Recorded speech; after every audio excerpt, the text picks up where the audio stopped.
then all you have to do is seed alternating spots. If you finish in the quarterfinals, first, third, fifth, seventh, so all odd numbers go to one competition.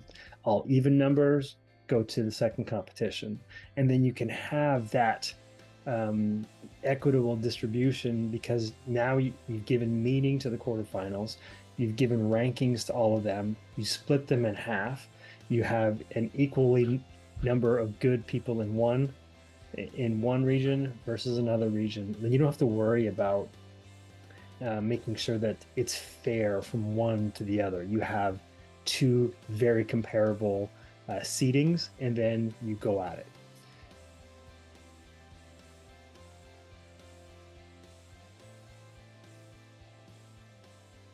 CrossFit, what are you doing?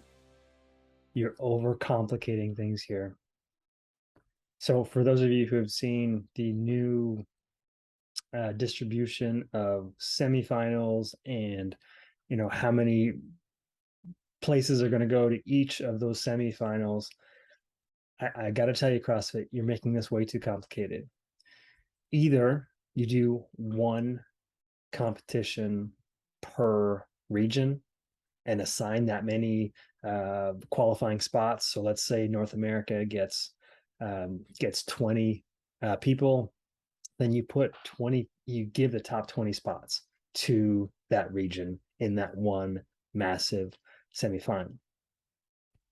If you're not going to do them in one region, like if you want to cut it up, slice it up, and do two different competitions so that you spread the wealth maybe and put on two different competitions, then all you have to do is seed alternating spots.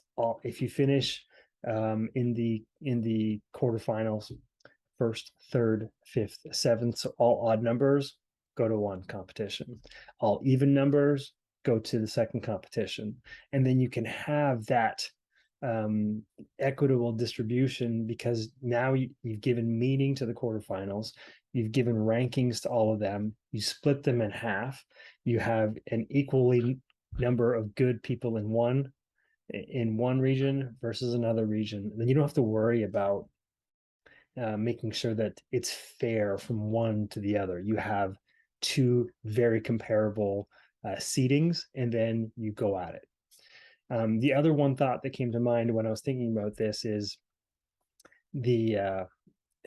if we did want to give out spots to these other regions that are weaker, like South America and Africa, whatever. What you can do in this scenario is, regardless of where they compete, whether it be in North America or in Europe or wherever they're particularly training at any given time, if you measure their output, their performance based on time or number of reps or whatever it is for that particular workout, you can rate them against those other competitions. So if you're Roman Kretikov and you're competing in North America, you're technically an Asian athlete, your scores would be directly linked to whoever's competing in the Asian CrossFit Championship, whatever they call that. So you may not be where you need to be in order to get through. However, your score can accurately be tracked against somebody else to see if you are the fittest. So I'm sure that's really not an issue. He's going to destroy anybody who's in Asia anyway.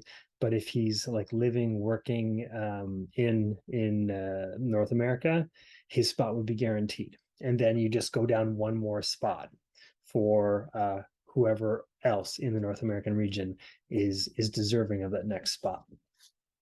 The other thought that I was thinking of, if they're still trying to figure out who those last couple of last chance qualifier positions should go to, you do the same thing. You take the next best set of scores from all of the competitions, whether it be Europe or Oceania or North America, whatever, and you take the next best athlete. That way, we're going to make sure that we get people from Oceania who probably deserve to be there and have deserved to be there for a while, or some of the the European women.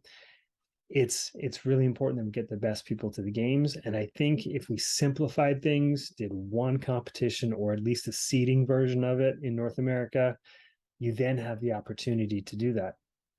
Or you run these. Here's another novel idea: you run it in person the same weekend everywhere, North America, Europe, um, Oceania, wherever, and you take the best scores against one another. Hey, it's just a thought. Let me know what you think. Take care, everybody.